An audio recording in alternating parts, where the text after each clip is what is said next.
প্রিয় কক্সবাজারবাসী, আগে আওয়ামী লীগের আমলে নারায়ণগঞ্জে বিখ্যাত গডফাদার শামীম ওসমান ছিল।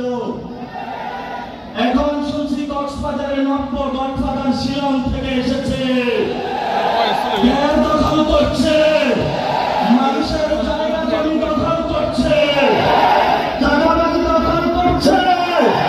আবার নাকি সে সংস্কার বুঝে না।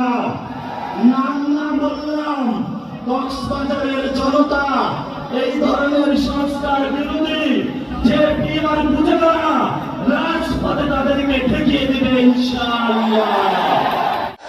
এই বন্ধন কেউ ছিন্ন করতে পারবে না। অভ্যুত্থানের সময় আমরা কি ভারতে ছিলাম?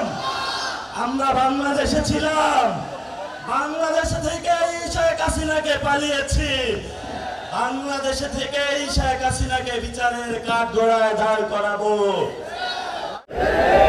প্রিয় কক্সবাজারবাসী, আপনাদের এখানে লবণ চাষীদের উপর অমানবিক নির্যাতন আমরা বলি না।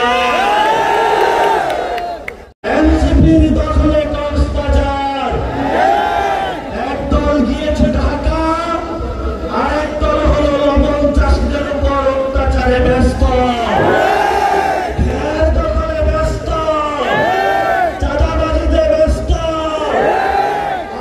আমরা